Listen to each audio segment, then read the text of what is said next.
Hello and welcome to another episode of Been Doing Things, and today we're back with the Enfield #1 Mark III rifle build.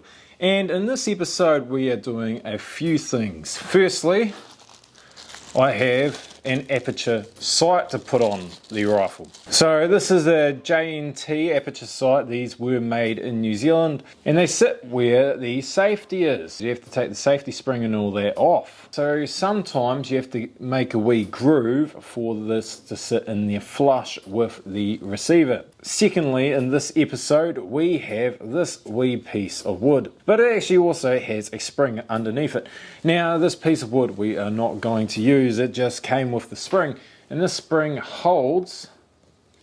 goes in here like that, the top rear wood in. So what am I going to do with it? I'm going to make my own rear forward. I have no idea how I'm going to connect it to the spring, because this spring has like some brass rivets or something in there. I do have some brass rod lying around, so maybe I could try and make my own wee rivets myself. Secondly and lastly is the wood on the rifle at the moment. Now I only put a light coat of Danish oil on the fore-wood previously. It needs a few more coats to make it really shine and to protect it, and I also need to strip and clean and oil the stock itself and to clean and buff up the butt plate. So we've got quite a lot on my plate for this video, so hopefully it'll be a good video and I hope you enjoy. Secondly, as well, in the future I do have another firearm build. It is a sort of restoration of an old single shot shotgun. So if you want to see more videos like this, please do subscribe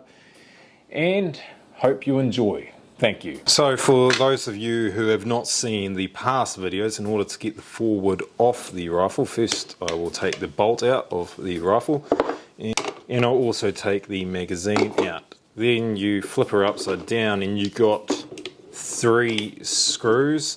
So on some sporters they will not have the front or the screw for the inner barrel band. If you watch the second part of this series, you'll see me actually put this tip on and make that hole for the screw. It's not polished off exactly how I want it, but it's okay for now. You have a screw in 3 places, one here with the inner barrel band. Obviously you will have more if it was a full-wood rifle, but it's not. So on the sporter usually you have one by the inner barrel band. You of course have one here in the trigger group and another one just over here as well. So I'm not sure if these are meant to be a right order to taking them out, but I'll just do it as I please. So you actually see as well with the screw for the inner barrel band, it does have a wee spring, which I did show on the last video I think, and that helps with the vibration on the barrel of the #1 Mark IIIs. So once that screw's popped out, all 3 screws are out, put them in a safe space so you don't lose them, and your trigger group should pop out just like that, pretty easy. All it is just the trigger, everything else is in here. Once all that's undone, you just pretty much lift her out. But for now I want it together. Right, now on to disassembling the actual safety here. So this is the sight. It is a wee aperture sight. You'll see it says JNT there and there, and it comes with some screws. So where the sight sits is right in here. But sometimes what happens is the sight pushes up against the fore-wood here, so you actually got to chisel or sand out a little bit. So these safeties are held together by one screw and a wee spring. So problem is I undid the screws for the stock first. I'll put that in there. So hopefully it'll be alright. So that's the wee spring there. You see, not much to it, just a piece of flat steel. So now the safety comes out, and this is what the safety looks like.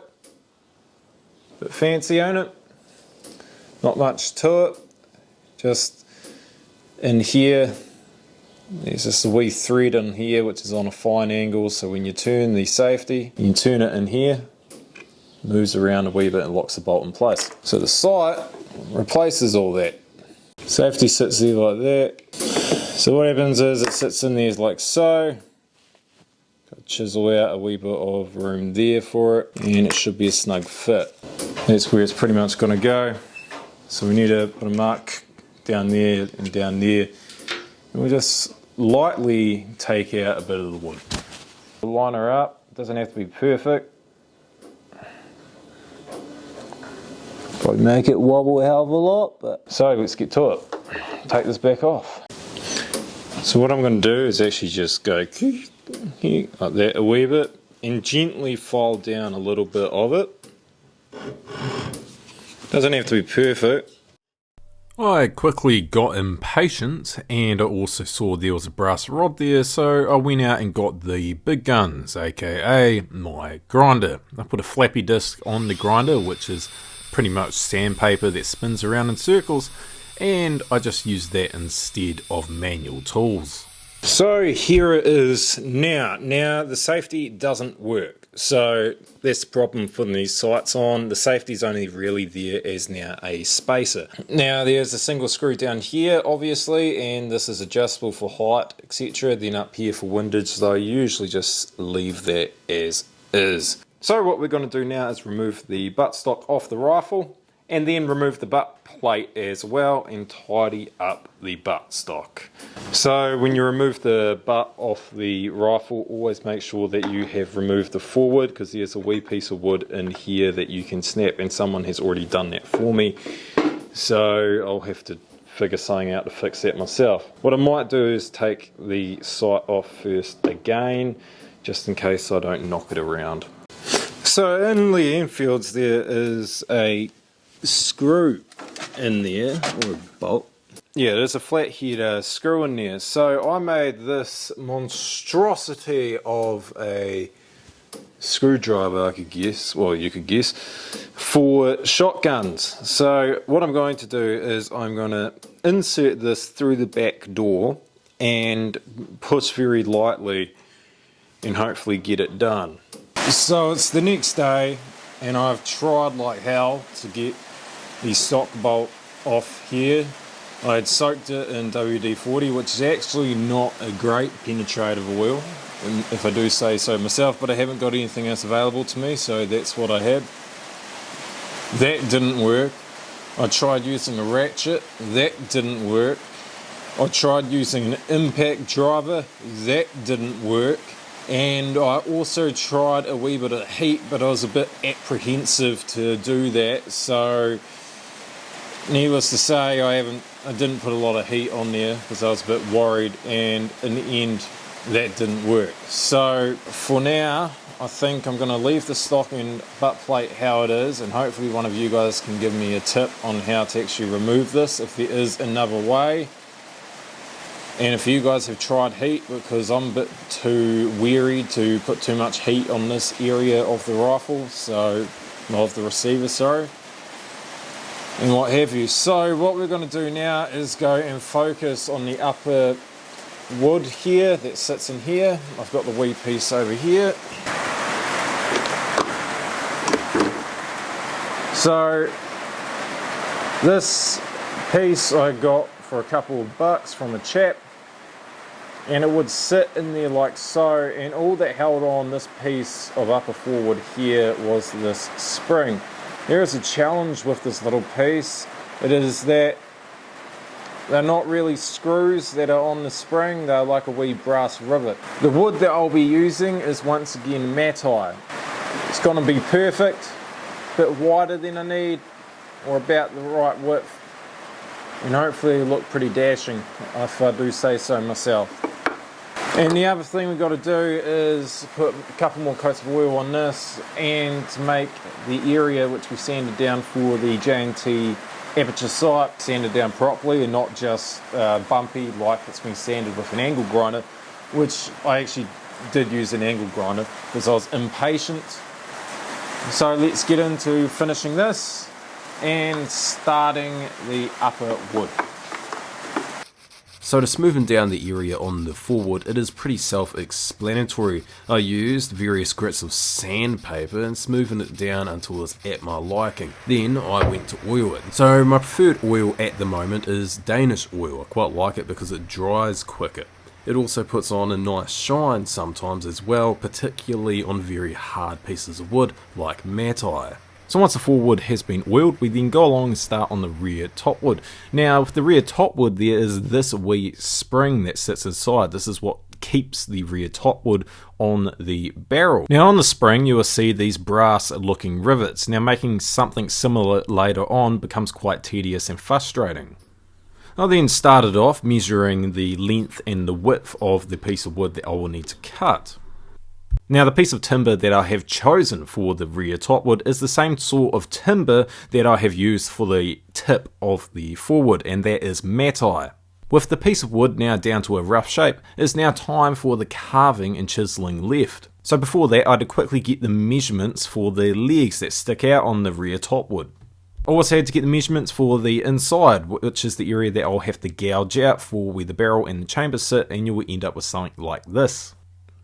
To start off the carving for the wee channel, I put a wee cut all the way down the centre line. This helped tear off more of the wood and made it quicker. And yes, I know I should be using a wooden mallet instead of a normal hammer to protect the wooden handle on the chisel, but I was in the process of making a wooden mallet when I left the mallet head in the sun, and the wood mustn't have been dried enough and the mallet head cracked. After a lot more chiseling, filing and a wee bit of sanding, the top wood was now finally able to sit on the rifle. After that I then whipped out my plane draw knife and spoke shave and I started to shape the top wood. And then, after a couple of days work, I ended up with this. After admiring the top wood a little bit more, I then whipped out my old friend Danish oil and gave the top wood a good slobbering of oil. So this is the finished product. It's not perfect, but it will do the job. Now these wee rivets were made actually out of other rivets, proper rivets that you put in a rivet gun, but I didn't use them like a normal rivet. I actually cut the base off, used it as a washer for up the top, and then the head of the metal part of the rivet I ground flat, and it's a bit tedious and a bit long how I did it, and because it was tedious, that's why I didn't show it.